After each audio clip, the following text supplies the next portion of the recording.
antropoceno tiene su origen en, es decir, lo propuso un premio Nobel de Química, Paul Crutzen, que entre otras cosas hizo la investigación junto con Mario Molina, nuestro premio Nobel de México, sobre la situación de la capa de ozono en la atmósfera. El trabajar en la química de la atmosférica, el descubrimiento de ese fenómeno tan crítico, la capa de ozono, lo llevó a Paul a buscar otras manifestaciones del impacto antropogénico, del impacto humano sobre el planeta. Y muy pronto se hizo evidente de que la huella nuestra sobre el planeta es omnipresente, está por todas partes y además de un nivel de impacto prácticamente desconocido hasta hace pocos años. Básicamente la idea es transmitir a la sociedad, a la comunidad científica y a la sociedad en general el hecho de que el impacto humano es de tal magnitud hoy en día que seguramente está dejando huella, evidencia de que entramos en una era totalmente distinta, donde la actividad humana no se manifestaba con un impacto tan notable como es ahora. Es interesante que el antropoceno tiene sus manifestaciones obviamente en el mundo natural, en la biología, en la química, en la atmósfera, en la circulación de los vientos, en el clima, obviamente, pero tiene desde luego connotaciones que van mucho más allá. Entonces las métricas que usan, por ejemplo, para definir el antropoceno incluyen cosas tales como, por ejemplo, el número de vehículos que existen hoy en día en el planeta, que es un indicador directo del uso de combustibles y del impacto en la atmósfera. El número de tiendas de hamburguesas, por ejemplo, como ha aumentado en las últimas décadas, el consumo de carne per cápita, y así una serie de variables de tipo social, económico, y desde luego las variables de tipo biológico, las tasas de deforestación, que en nuestro país, México, en la década de los 80, eran del orden de 600.000 hectáreas por año. Imaginarse un área de 600.000 canchas de fútbol, pero de ecosistemas tropicales de México se perdían anualmente. En los últimos 600 millones de años, en la historia de vida del planeta, este periodo que se llama el Fanerozoico, un periodo muy largo, de 600 millones de años, tenemos evidencia inequívoca de que ha habido 5 grandes pulsos, 5 momentos de extinción masiva.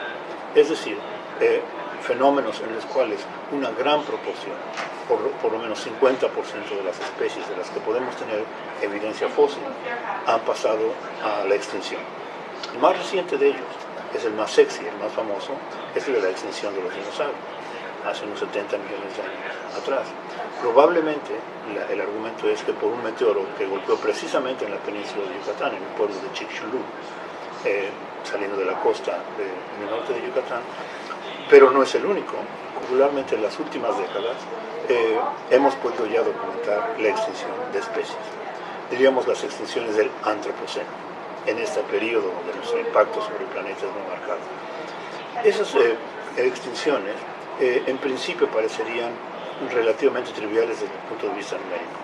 Vamos a suponer, en el caso de los animales, de los vertebrados, que es donde mejor evidencia tenemos porque dejan registro fósil, o porque en las últimas décadas se ha podido seguir de cerca la existencia de alguna de esas especies, ha habido del orden, digamos, de 400 extinciones desde el año 1500 para acá, por decir un número, que es muy cercano a lo que ha ocurrido. Y uno puede decir, bueno, ese no es un número muy grande, realmente es un número que en los últimos 520 años son muy poquitas las especies que se han extinguido, pero la verdad es que no. Fíjate que si lo comparamos con lo que son los periodos de extinción en el pasado, que no son esos 5 pulsos, la tasa de extinción en esos tiempos era del orden de dos especies por cada millón de especies presentes por año. Hoy en día esas extinciones de las que estamos hablando, entre 300 y 500 dependiendo del grupo de vertebrados que se considere, representa una tasa de extinción entre 10 y 1000 veces más alta de las extinciones en periodos normales en el planeta. Pero por ejemplo, si tú preguntas cuántas especies hay en el planeta, algo que sería tan básico, tan fundamental, siendo nosotros una especie más del planeta, ese número no lo sabemos. Las estimaciones oscilan entre 10 y el extremo es 100 millones de especies.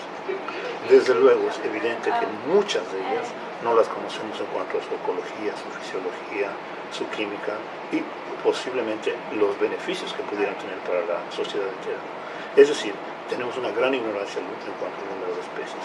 De manera que esas estimaciones de la extinción de lo que hemos estado hablando muy probablemente son subestimaciones de la magnitud del problema. Y yo he querido usar el término defaunación, he sugerido que usemos el término defaunación para hacer un equivalente con un término que todo el mundo entiende, que es la deforestación, la reducción, destrucción de la vida vegetal, ¿no? La vida forestal. Bueno, el problema es que en el caso de la vegetación, es muy fácil utilizar imágenes satélite y poder ir cuantificando con muchísima precisión la tasa a la que estamos perdiendo bosques, selvas, vegetación. Mucho más difícil es cuantificar la situación de los animales. De hecho, lo pasamos por desapercibido. Yo diría que hasta hace poquitos años el problema de la defaunación, la pérdida de vida animal, era un problema críptico, no visible, porque no se puede ver tan fácil como cuando ves las imágenes satélite. Ahora con las cámaras trampa y las cámaras infrarrojo, con muchísimo trabajo de campo, meterse al campo y ver, hacer avistamientos de mañana, de noche, trampeos y demás, ahora empezamos a darnos cuenta que subyacente a esa pérdida forestal, deforestación, hay un fenómeno paralelo que es la defaunación. Creo que todavía estamos muy a tiempo de poder hacer algo con las especies que están muy amenazadas y revertir el fenómeno de amenaza y hacer lo que las especies estén en mejores condiciones.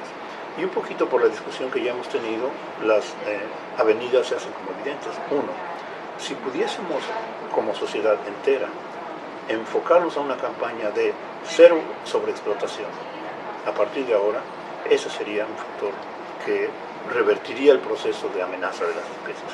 Dos, si nos pudiésemos embarcar en un programa de detener la destrucción de los hábitats de inmediato, lo más pronto que podamos, eso sería otro factor también muy importante. Es decir, hay acciones que a nivel colectivo podrían empezar a nivel comunidad, a nivel países, se pueden dictar políticas para atacar ese problema y desde luego a nivel internacional.